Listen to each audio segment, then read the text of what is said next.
financial problems, troubled family relationships, unplanned pregnancy, broken marriage, delinquent children, or overwhelming grief? Are you burdened by the care of life? Are you feeling hopeless? Friend, whatever you are going through, whatever questions you may have, God has the answers. We invite you to join us on The Couch, a Bible-based program that will give you insight into what the Bible says about these critical issues of life. We present to you On the Couch, finding hope in the midst of a crisis. Good evening. Welcome to On the Couch. On the Couch is planned with you in mind. And we're glad that many families have been benefiting from the On the Couch program that we have been having. We're glad that you choose to join us. And we want you to know that you are to invite your friends and your family members, your neighbors, to tune in. Ask them to subscribe to this program. On the couch with me this evening is Pastor Ruba Liu. Pastor Ruba is the Family Ministries Director of the Texas Conference of Seventh-day Adventists. Pastor, welcome. Glad to be here. Oh, we are delighted to have you on the couch. And we know that whatever you have to share with us as we deal with the matter of parenting will be a blessing to our viewers as they tune in when this program is aired. So welcome to you. Pastor, tell me about yourself. Well, we're happy to accept this invitation, Pastor Walkers, for the opportunity to be here in this very exciting presentation that you have today about parenting. I am thankful to be a parent. We have planned my wife to be here today, but she sent me as a representative for circumstances beyond control. She couldn't be here. So I feel a little empty talking about parenting without her being by my side. But I'll try to do my best without her. This is a topic that is of great need in our communities. Whether you are a single parent, whether you are a parent, whether you are a grandparent parenting, which is happening a lot. From our part, we have had the opportunity to raise two children with for the last 22 years. And so we have had a lot of mistakes to correct, but I think the mistakes are good teachers, and it helps us to be better parents. So we'd like to share today perhaps not just much about successes, but what are the things that we've learned in parenting. Okay. One of the things I recognize, and I don't know if it can be related to you, but when my wife had our children, for each child that she had, I recognized that there was no manual coming from the doctor who delivered. It was what our parents taught us, what we read about, what we did in school. So it was trial and error. Is that the same thing with you? For some reason, it seems to be a pretty norm. Even you're told to prepare yourself, but when you become a parent, you don't find these encouraging words to be applicable to you until the moment you find yourself stranded, and then you realize you better do some reading and some research in how to do this. But yeah, that's a reality that most of us don't prepare for this task that it takes a lifetime to do. Yes, and I agree with that, a lifetime, because even after the nest gets empty, we still have to father and mother them. You will continue. Yes. Yeah. So, Pastor, how do we maintain meaningful, and I want to stretch that word and stress on it, meaningful family council, family meeting, family relationship? Well, I think this concept goes even before you become parents. I'm sure we have some young couples watching us today. This presentation, which I'm grateful that you thought about this. The husband and wife, before even children come, need to have some regular time together where they can talk. If they begin early in this journey, where let's say once a week they do a date, they go out, say how's it going, how are you feeling about our relationship, what are some of the things that maybe this week were a little less desirable from me.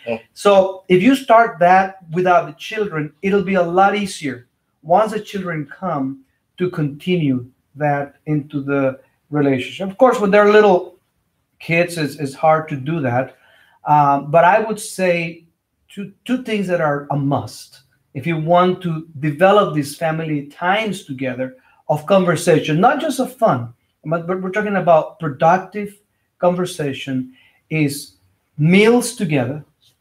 Okay. I think meals together is the most underutilized way or opportunities to have family councils. Because if you eat together, you can have conversations, healthy conversations.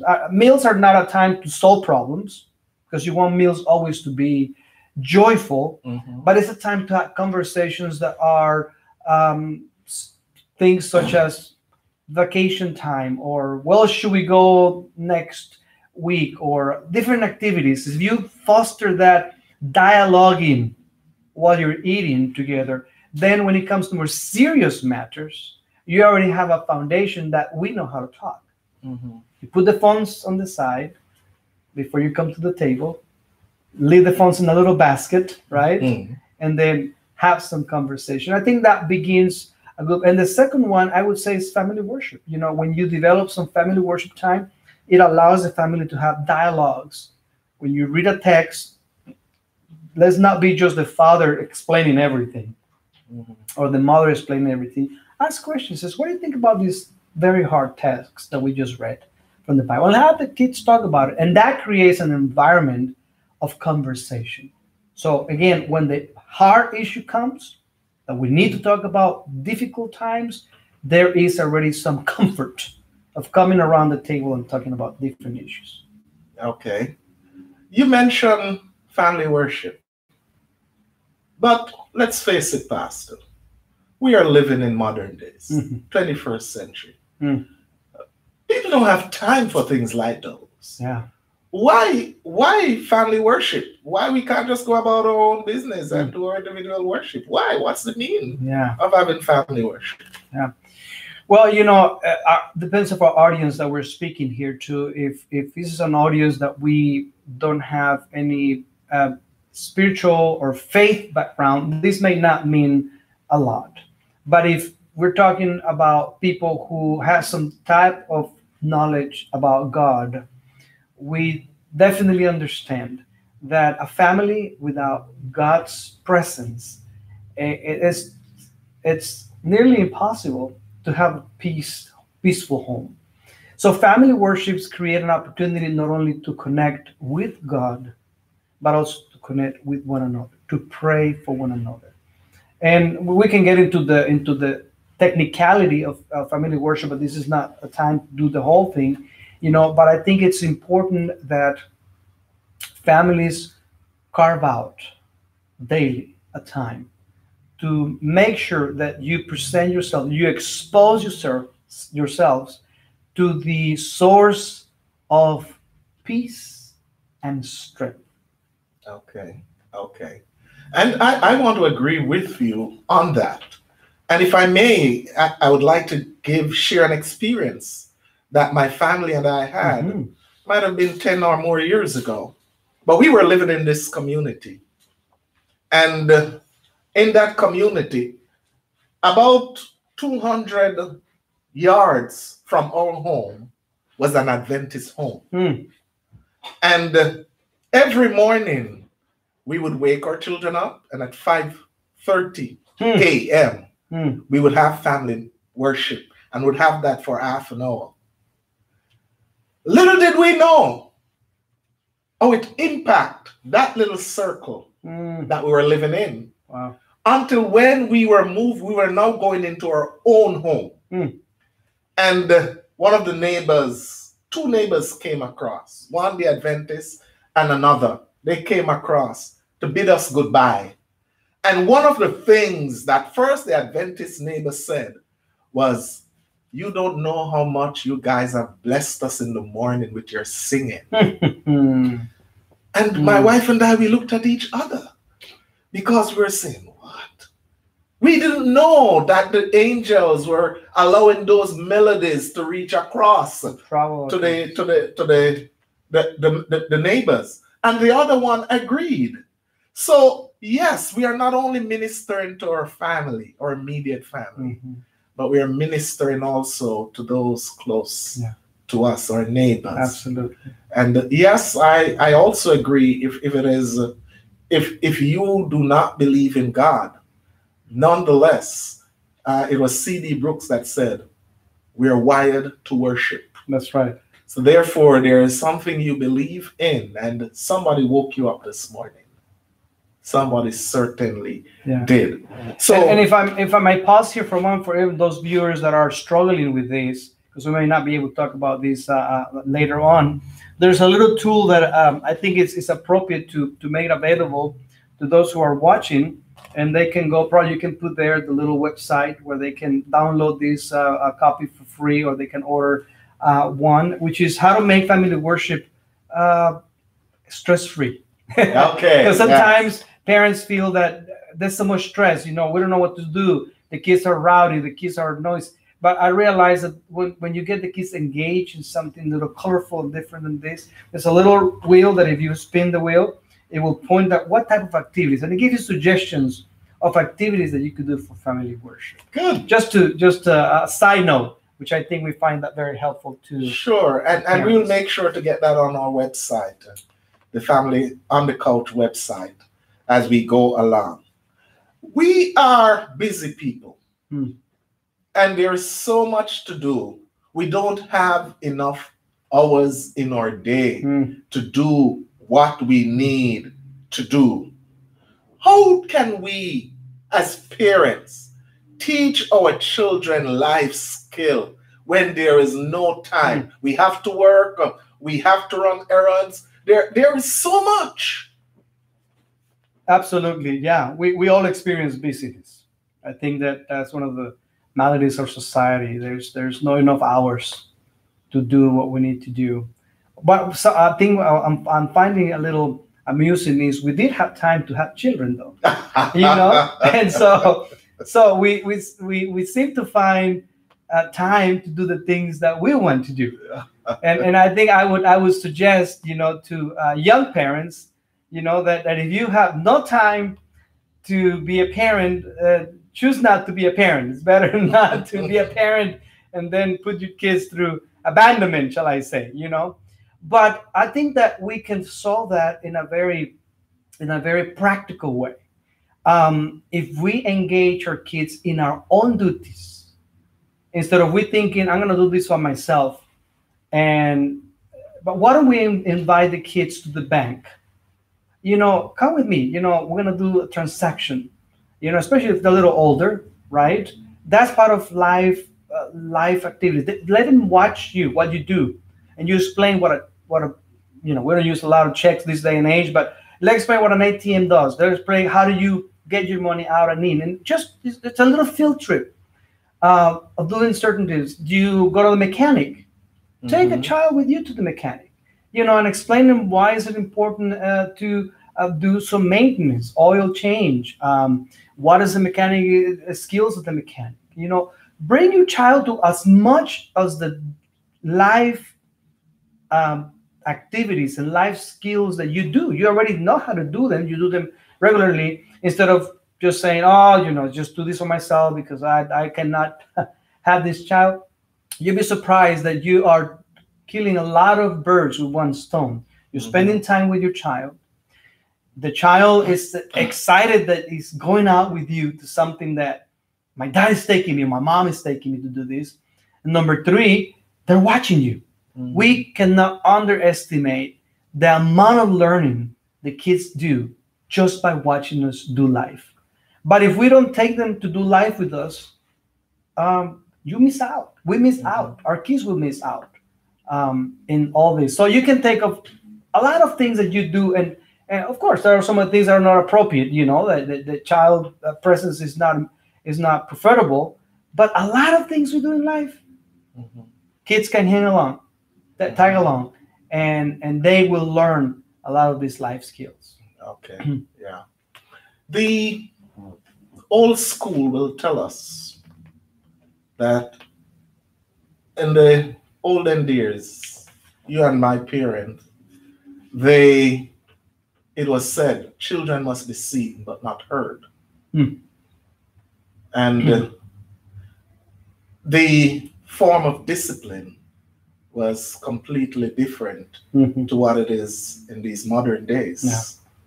Corporal punishment, there are laws for that. And if you breach those laws, you can end up in jail. In my opinion, one of the things that this has caused also is disrespect and, in some cases, rebellion that cannot be controlled. But especially for a Christian family, we need to have ways and means how to communicate with our children or teenagers or adolescents, and what we need to do. What is your recommendation as to how we deal with disrespect among our children or youth, or even the smallest ones can be disrespectful at times? What do you recommend to parents as it relates to how they can nip that, one? And two, if this is founded in their child or children, how do they deal with it? Because some parents don't know how to deal with it. Yeah. I'm so glad, Pastor, that you began this episode with a question about family counsel. And it is critical for children to know that there is a line opened for communication early on in their lives. Studies have shown that negligence equals rebellion. Negligence equals rebellion. So not all cases, but the majority of cases of rebellion can be traced back to some type of negligence, where the parent has been inaccessible to the child, where the parent has been extremely absent in the life of the child, where daily communication that involves a very relaxed communication. And when I'm talking about relaxed communication, means we'll talk about anything. How did it go the day? Not at this rushed in. Did you do the homework? Did you pick up your toys? Did you clean the bathroom? If that is the only conversation that you're having with your kids, that equals to negligence. My father is not interested in my issues. They never ask me how did my day go, and they don't listen. And if I say something that they don't want to hear, they sermonize it for 30 minutes, And so a lot of this rebellion that we find today is highly connected to little relaxed time of togetherness. So the second question you asked was about life skills. When you involve your kids in your life and you take them to do things with you, all these things minimize tremendously the factor of mechanism of defense. A child becomes an affront to the parent, as that's a way of, it's almost like a pain. The pain is only a reaction of something deeper. There's an issue. The pain is the scream. The body is screaming There is something wrong inside your body. When a child rebels, it's almost it's not the cause, but it's a symptom of that cause. Now, what do you do if you are at the point that you realize that you haven't probably done a lot of time with the kids, and now you are facing what do you do at that moment? Mm-hmm. It is important now at this point to do some self-reflection and see where perhaps you have been disconnected with your children. And at that point, don't be afraid to say to that child, I've done some personal reflection about my last 10 years of parenting or 15 years of parenting. And here's what I discover about my shortcomings as a parent. And I realize that I have not listened to you properly, that I have perhaps not spoken to you properly, that I perhaps even disrespected you in my ways. And I want to say, I am sorry. And I like to apologize for not being that father or that mother that you deserve to have. And I want to mend it. Can we work together? Can you help me to be the father that you want me to be? You have no idea how much breaking of walls, that sincere conversation with your child is, where you, instead of blaming the child for being rebellious, you recognize that perhaps you have a lot of the responsibility why the child is rebellious, if that makes some sense. But that I will start there, in that, with that bottom line. And of course, then you'll need to, if you need to involve some type of counseling, some type of external help, don't be afraid to do so, because sometimes the situation has become to such extreme now, where perhaps there are even drugs involved, or there are sometimes serious choices that the child has made where you need some intervention. But starting that point, it will ease the child to say, I think I can try, because every child wants to have a father and a mother that is understanding of their needs. Pastor, I hear your answer, but I can just picture it right now. Parents listening, watching this program, and they're saying, Pastor, are you mad? I must apologize to my child? Pastor, get out of here. What do you have to say to those parents? Yeah. I heard your answer, but we also have to be real, because they're out there. What's your counsel to those parents? And that's what is so critical, that you do self-reflection, okay? And I think self-reflection will put you at a very honest position where you have been as a parent. When you do marriage counseling, usually the marriages that never flourish or never pass beyond the obstacle is when you have a spouse that never recognizes his or her contribution to the problem. And I think the same thing with any relationship. If we never recognize that we're not the perfect parent, and I know people say as a couple, well, I'm not a perfect parent, I know that. But I think the question is, where in that process you need some growth. And as you acknowledge that you need some growth, don't just acknowledge that you're not a perfect parent, because I haven't found one yet that can say, I'm a perfect parent. I think it's not the issue saying I'm not a perfect parent, but it says, where in this journey have not been a perfect parent, and what am I doing about that? Because that part that you acknowledge not being perfect may be the one that is affecting the whole relationship that you're having with your children. And just by mending one of those things that you acknowledge that needs some work, you'll be surprised. You'll be surprised how much progress you can make in your parenting journey and skills. I'm from the Caribbean. And one of the things that we grew up hearing, maybe not from our direct family, but from the neighbors, I bring this child into this world, I'll take them out.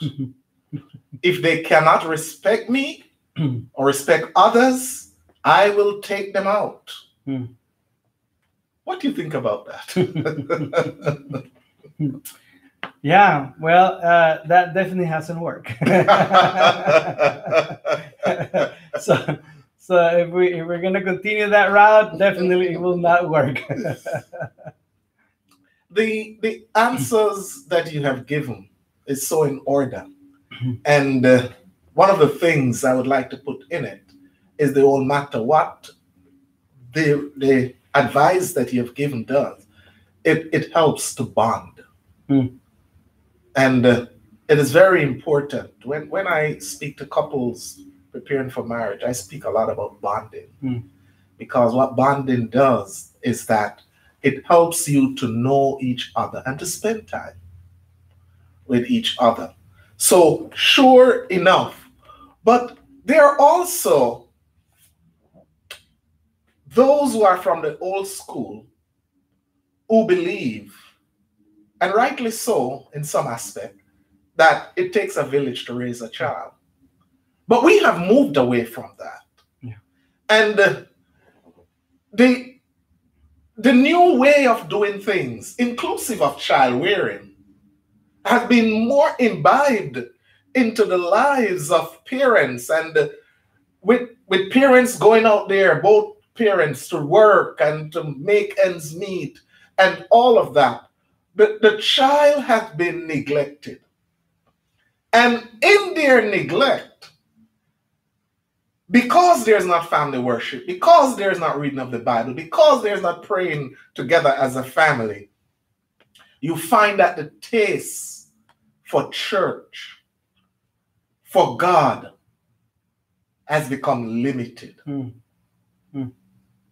Hence, our children don't want to go to church. Absolutely.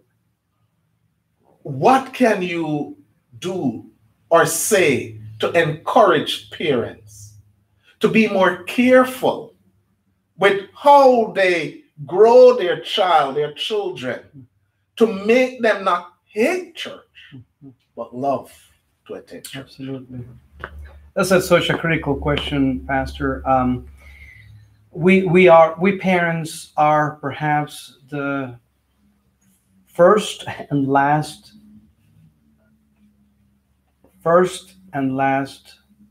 view of God that our kids will ever have. And I say first and last because what we engraved in the hearts of the children will make them what they are for life in most cases.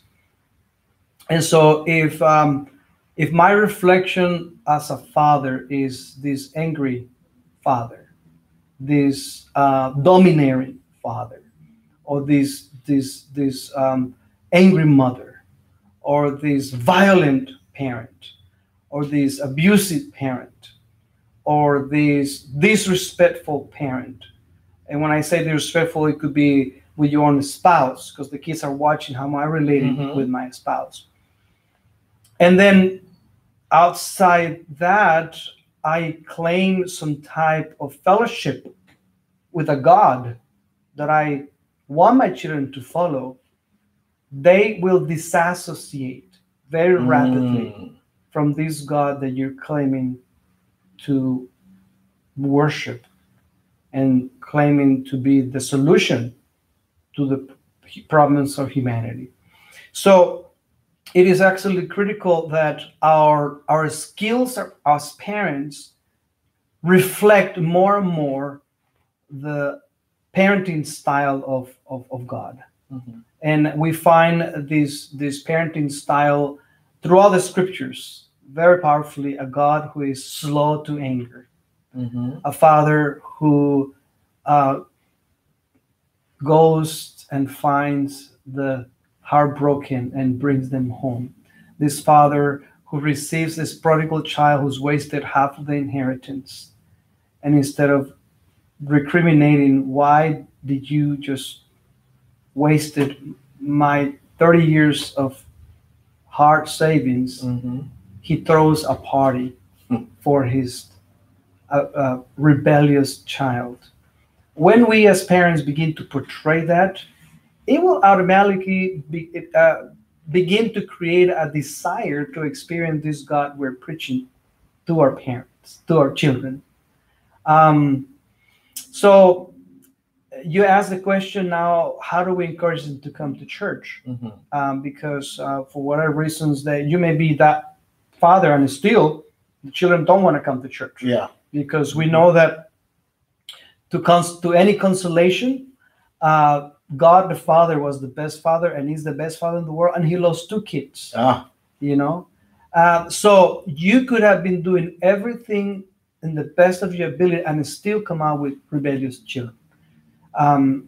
So not necessarily good parenting, it's the cure for rebellious children. We live in this sinful world, it happens. But I will start asking the question, let's talk about, you know, what is discouraging you from coming to church? Yeah. Instead of saying you dressed up and we're going whether you like it or not. Because I remember those days, you know, where, you know, I'm not living, and you have, on one hand, you have the Bible, and the other one have the whip. Yes. You know? And so the child look at the Bible and the whip and says, they look the same to me now.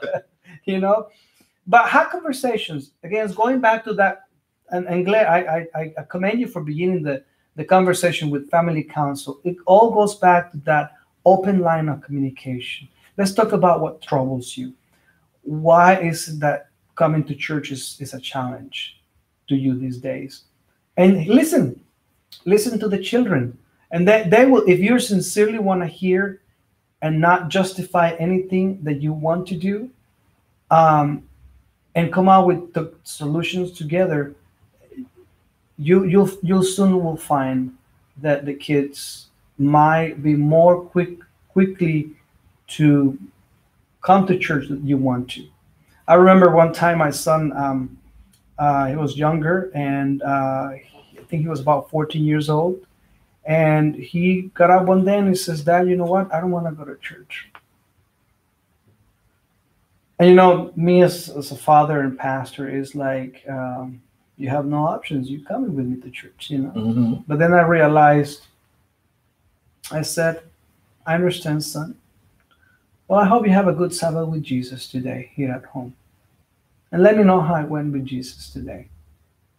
And I left. We all left, and he stayed home. You know,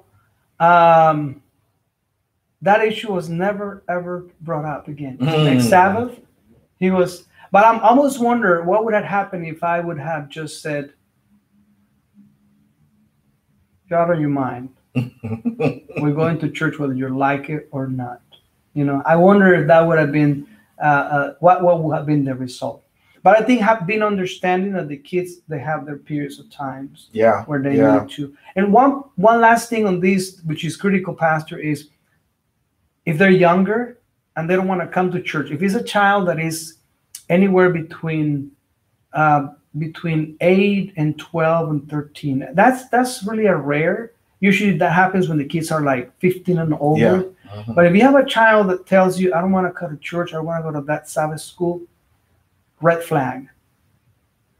Something may be happening that your child is not telling you in secret. There may be an abuser, there may be a pedophile, someone, and you have to really find out what's going on.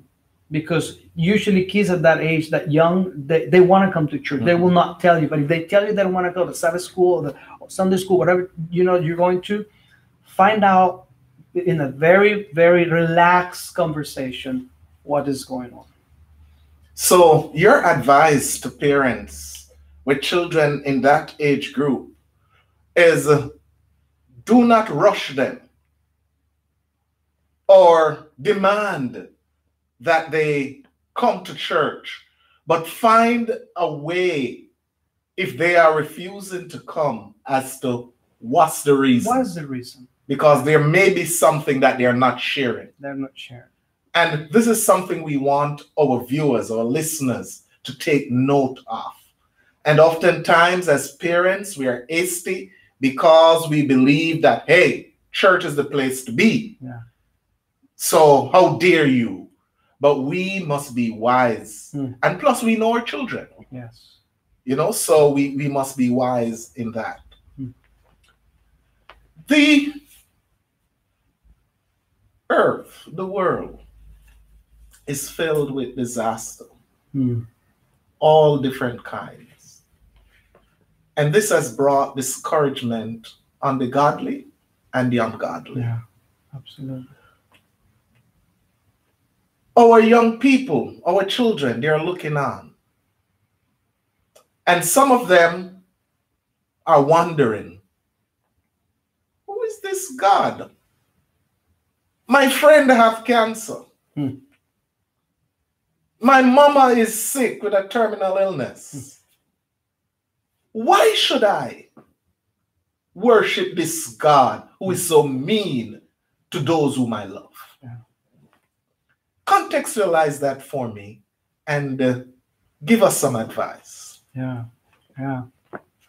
absolutely. And I think we talked earlier about family worship. What I find is a lot of families are reactive, and they try to bring some sense to the family needs, not gradually, but at the moment of the crisis. And so if there is some foundation, early foundation, where the Bible is full of tragedy, the Bible is full of the effects of evil upon humanity. There's so many stories in the Bible that explain where is God when tragedies happen. And a very popular story is the story of Job. Yeah. You know, but you cannot make any sense of that if you never spend time with the family throughout the years, creating some type of foundation when that moment comes. So it definitely becomes more challenging when all of a sudden we see the world just falling apart in front of us to try to create some sense to our kids who are now saying, where is this God? And you will find that, yeah, we all can fit those moments, because even, you know, we have some godly people in the Bible, and even Jesus himself on the cross says, why have you forsaken me? Yeah. God? You know, so we all can face those moments of, did God lose the battle? Is God really what he is? Is God really what the Bible says he is? Nevertheless, it is definitely proven that when there has been a steady building of that foundation throughout the years, it makes it a lot easier to bounce back when the doubt comes. Okay? So my encouragement is, if you as a parent, you're watching right now, had never really started that tradition of gathering the family for some time in the presence of God, that you begin tonight. Okay. You begin tonight, and I would say this: don't be too hasty as far as saying, tonight from 7 to 8, we're gonna be in the living room and we're gonna read 5 chapters of the book of Revelation. You know, so I think a lot of parents want to get there too quickly when they have not done it. So I always counsel parents who never done family worship, who never brought the family together, you need to do this at least for the next 3 months, where you only have a short prayer in the morning and evening. Keep it a simple 1 minute. Hey sons, before we go to dismiss, before we disband this morning after breakfast or everybody goes to school, let's come together. And as a father, if you're the father, I will encourage, if you're a father in the family, do it together as a father. If you're a single parent, if you're the mother, do it as a mother. Bring the children together and have a short prayer. Lord, blessed these wonderful kids of mine, this blessed, beautiful wife that you've given me. Today, we don't know what we're gonna face today, but we know that you are God. In Jesus' name we pray, amen. And don't even kneel. If you've never done it, don't scare them out. Because all of a sudden, you, at the drop of a hat, you ask them to kneel and all that. That can be a little uncomfortable. So just do it as you're standing there in a little circle. And as the time progresses, you'll know 3 months later, then you can move to a little more of that. And by doing so, you begin to create a sense that there is a God, because when God is, there is freedom. And when you invite the presence of God, even without you doing much explanation of why this world is the way it is, they begin to have peace in their hearts. Yeah. Thank you for that. Boundaries are very important in our individual lives. And especially when our children move from the children's stage, the child stage, to the teenage stage. They want their privacy. And we can see that once they turn 10, 11, moving on, they want their privacy. How, as a parent, we recommend that our children, we give them their privacy, nonetheless, we guide them with boundaries. You cannot go beyond so. Yeah. I always remember the story of this very prominent, not prominent, I would say in the good sense, but very sought out criminal who had a history of he was a serial killer. And he was interviewed by someone to say, what do you hear? Why did you become such a criminal? And the answer that really came out of that interview was, I wish my parents would have been a little stricter with me. And when he says stricter, meaning, I think what he meant is, I wish my parents would have placed some more real boundaries in my life, where they would have told me, you're gonna come this far, but not this far. And contrary to public beliefs that the kids want freedom, the kids want structure. Okay. And they feel more loved and accepted, even though at the moment they will fight you, they feel more loved and accepted and cared when there is clear, how far shall I go? When they see that is clear, delineated, the message that they get at that moment or eventually is, I have someone who really cares for me. Now, they may not show that when you're saying it. Now, going back to foundation, you cannot start putting boundaries overnight when you have never done it. You will create a lot more pushback, a lot more rebellion. So you start creating boundaries early on, as early as the child comes out of the womb. You teach the child how often do they eat. They teach the child, how often, all these different things that you start creating their structure. Life is a structure. There's time to sleep, there's a time to play, there's a time to, and those are little things that you teach the kids, clear boundaries. When the child is moving across the house, you teach them, where do you go? What do you touch? Why don't you touch? They're getting in his mind that there are things that I can do, there are things that I cannot do.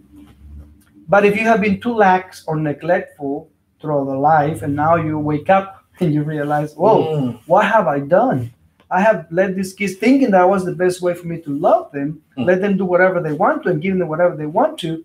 You cannot start setting boundaries all of a sudden. So you go back again to the self-reflection, where you realize and it's a hard thing because no one wants to acknowledge that I've been lacking in my skills anyway. But this is the only way. I haven't found any other way to enter easier into the heart of our children. And then you reflect, and then you realize what areas you could have been done better. And now you come and have a moment of discussion with your children, and you say, I really thought this was best for you. But after reading and after educating myself, I realized that I should have put some more boundaries in your lives.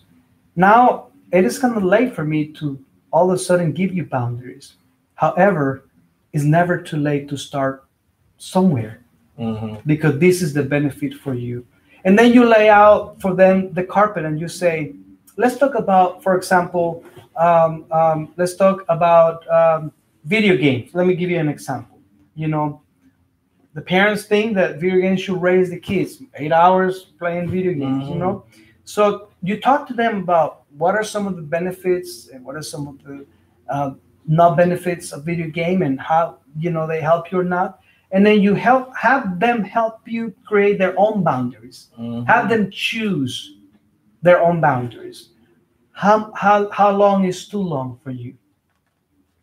And negotiate. And you, at first, you may not agree with the boundaries they had put, but if they had put them, help them to fulfill them. And little by little, you start moving them back into a more, I would say, a more proper way of living boundary.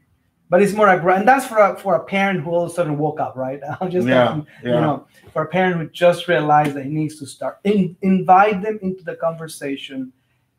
Help them themselves put boundaries that they can live by, and let them experiment a little bit with those boundaries they put by. They may not be very wise boundaries, but you let them experiment.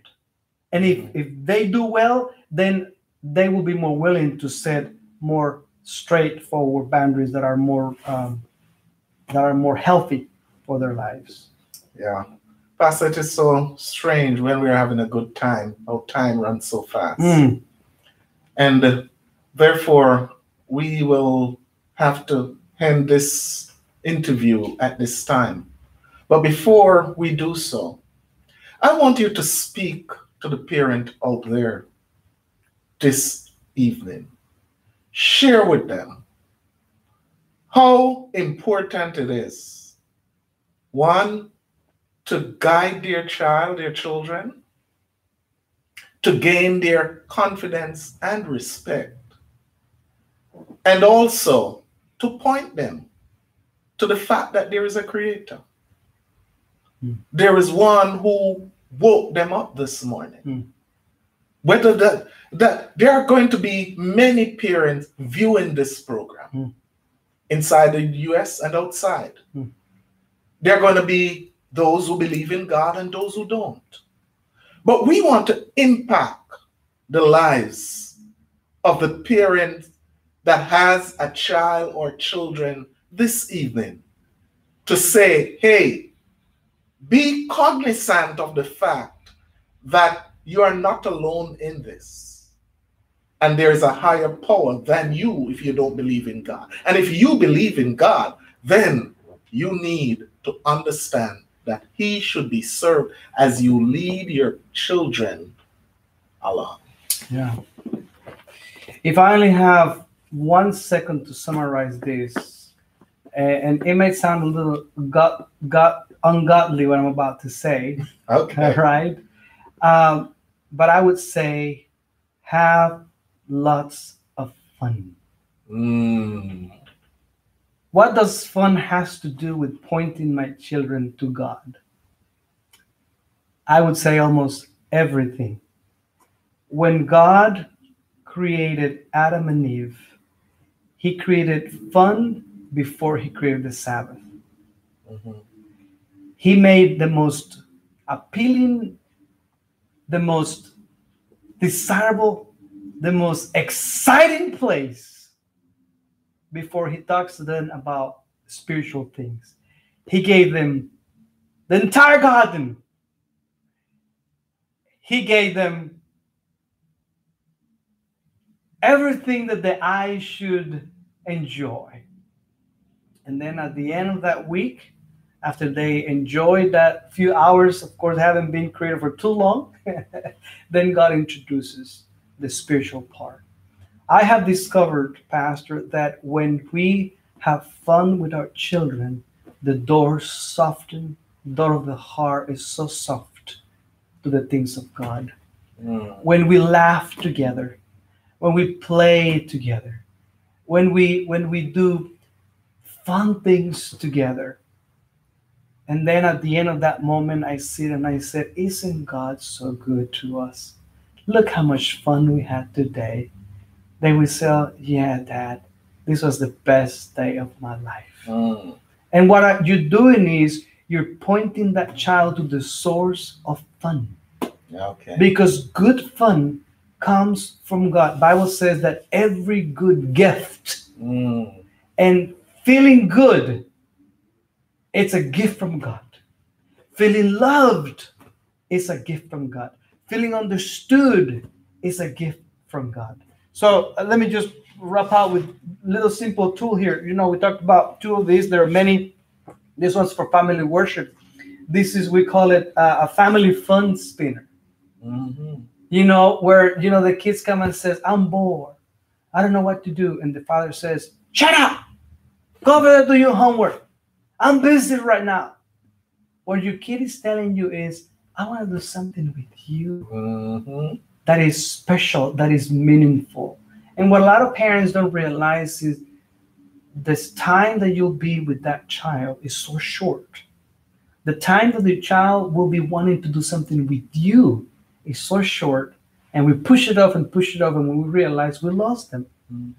So another simple tool, just spin the arrow, and whatever it points to, it tells you what type of fun activities you can do for this evening.